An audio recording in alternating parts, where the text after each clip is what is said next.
Assalamualaikum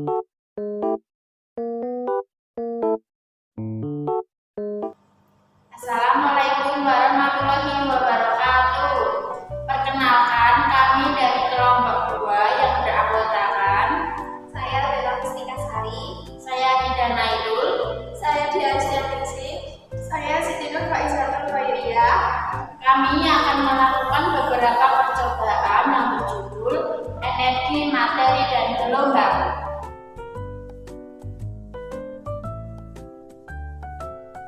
Kami akan melakukan percobaan yang pertama dengan subtema konversi suhu dengan tujuan yang pertama membedakan suhu panas, Yang kedua, membedakan suhu dingin. ketiga membedakan suhu campuran dingin dan panas.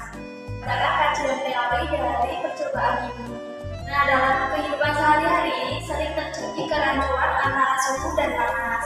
Suhu merupakan alat yang dapat mengukur panas. Jika kita merebus air, berarti kita menambah panas pada air, sehingga suhu air naik. Begitu sebaliknya, jika kita mendinginkan air, berarti mengurangi panas pada air, sehingga suhu air menjadi turun. Hal ini dapat disimpulkan bahwa suhu merupakan derajat atau ukuran panas atau dingin dari suatu benda. Sedangkan panas merupakan salah satu bentuk energi yang dapat menyebabkan suatu perubahan suhu benda. Konversi suhu adalah suatu pernyataan yang menyatakan suhu pada pengukuran satuan skala tertentu agar bisa dibaca menggunakan satuan skala lain tanpa mengubah ukuran suhu. Kali ini saya akan menyebutkan alat dan bahan yang akan digunakan pada percobaan kali ini. Pertama, kita harus menyiapkan 3 buah mangkok, bisa mangkok plastik atau mangkok kaca. Yang kedua, kita menyiapkan air hangat secukupnya. Ketiga, kita siapkan air dingin secukupnya juga. Keempat atau yang terakhir, kita menyiapkan air campuran antara dingin dan panas. Selanjutnya, saya akan melaksanakan percobaan pertama. Yang pertama, mengukur suhu panas. Siapkan air panas, lalu masukkan telapak tangan kepada mangkok yang berisi air panas. Selanjutnya, percobaan suhu dingin. Siapkan air dingin, lalu masukkan telapak tangan pada mangkok yang berisi air dingin. Percobaan yang ketiga yaitu air campuran panas dan dingin. Siapkan airnya, lalu masukkan telapak tangan ke dalam mangkok yang sudah berisi air dingin dan juga air panas. Di sini saya akan menyampaikan data dan analisis dari percobaan ini. Yang pertama, percobaan air panas. Pada saat telapak tangan bisa merasakan panas saat dimasukkan ke dalam air panas. Hasil analisis yang kedua menggunakan air dingin. Nah, pada saat telapak tangan dimasukkan ke dalam air dingin, telapak tangan bisa merasakan dingin. Hasil yang terakhir atau yang ketiga menggunakan air campuran, yaitu air panas dan air dingin. Nah, pada saat telapak tangan dimasukkan ke dalam air campuran, telapak tangan bisa merasakan hangat. Jadi saya akan menyampaikan kesimpulan pada percobaan kali ini. Dalam percobaan konferensi suhu dapat ditarik kesimpulan bahwa pada telapak tangan manusia atau pada kulit manusia apabila terkena air panas maka kulit akan terasa panas, dan apabila kulit manusia terkena air dingin maka akan terasa dingin. Lalu apabila kulit manusia terkena air campuran antara panas dan dingin maka pada kulit manusia akan terasa hangat. Namun rasa hangat tersebut tidak akan berlangsung lama.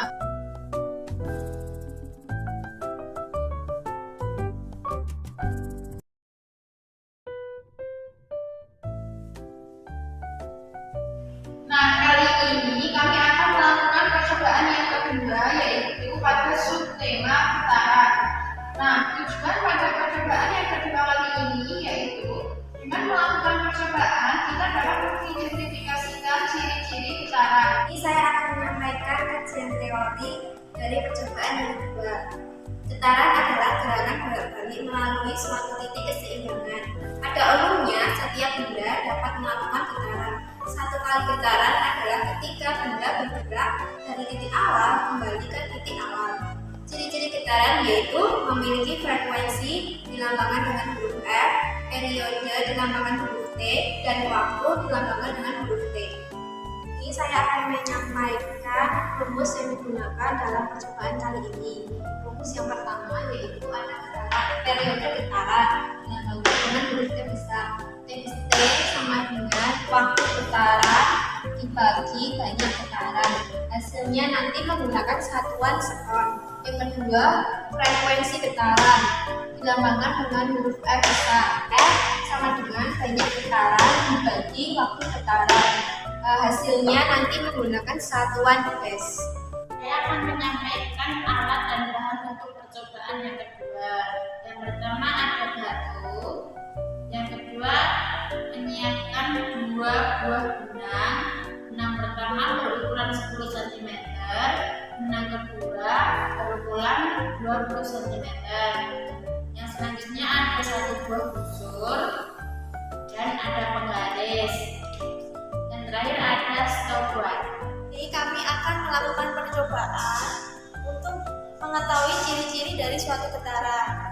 Yang pertama, kita ikat dulu batu dengan tali berukuran 20 cm. Lalu kita taruh di atas penggaris. Kemudian kita ukur sudut simpangnya 30 derajat. Kira-kira segini. Lalu kita ayunkan sebanyak 20 getaran dan kita nyalakan stopwatch-nya.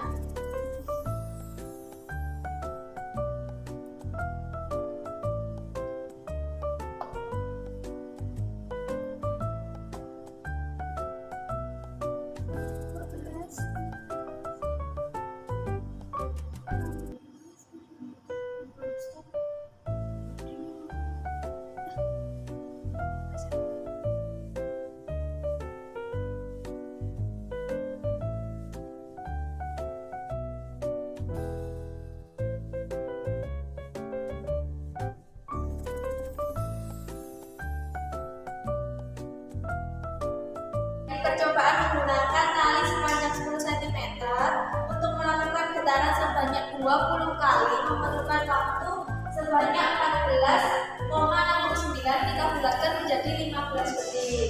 Dan analisis data dari percobaan ini yaitu dari panjang benang 20 cm, waktu yang dibutuhkan yaitu 20 second.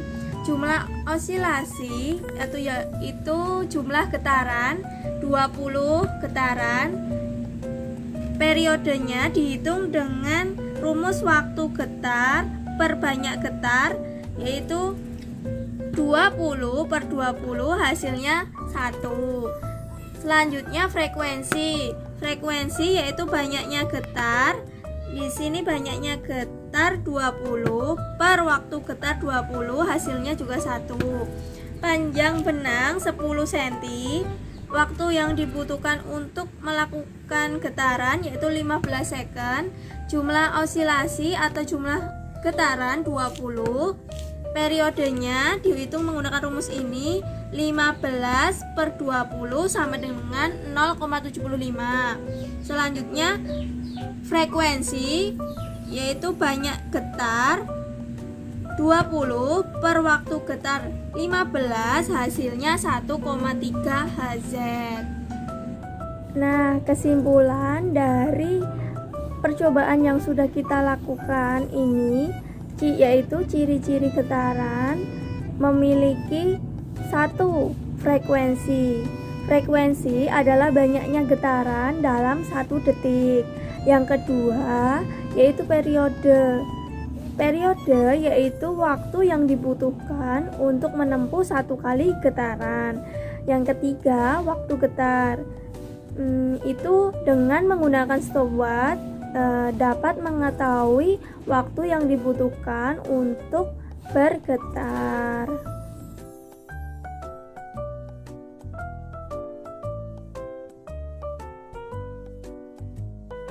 Jadi kami akan melakukan percobaan yang ketiga dari subtema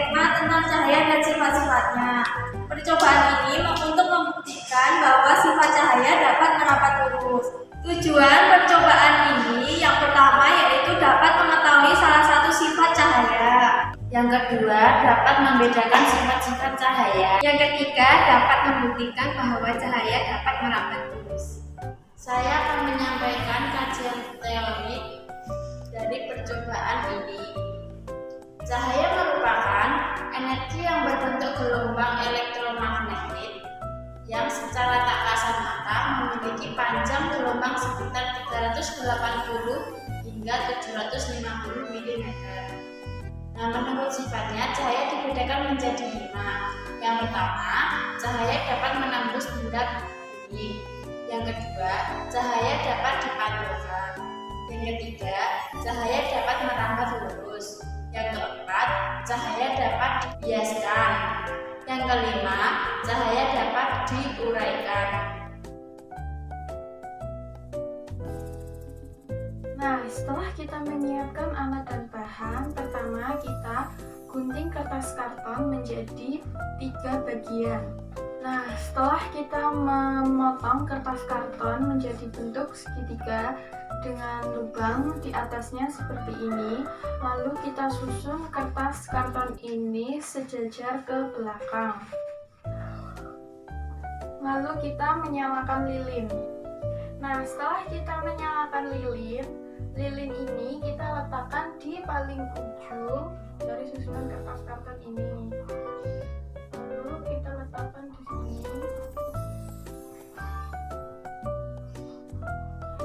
Setelah itu kita mengamati secara langsung melalui lubang dari kertas karton, yaitu mengamati cahaya dari lilin tersebut.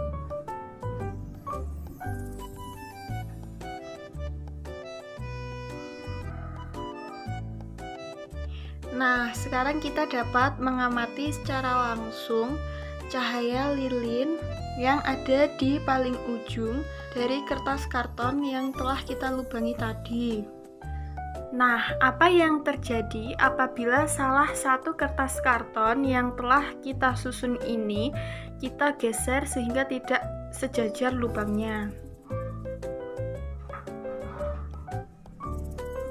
Setelah kertas karton yang kedua kita geser sehingga lubangnya tidak sejajar, cahaya lilin tidak terlihat.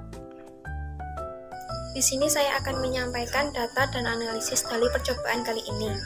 Setelah melakukan percobaan dengan cara membagi kertas karton dalam 3 bagian dan diberi lubang yang sejajar 3 bagian kertas karton. Karton tersebut disusun sejajar dan lilin diletakkan di paling ujung. Kita dapat mengamati dan membuktikan bahwa cahaya benar-benar dapat merambat secara lurus. Di sini saya akan menyampaikan kesimpulan dari percobaan ini.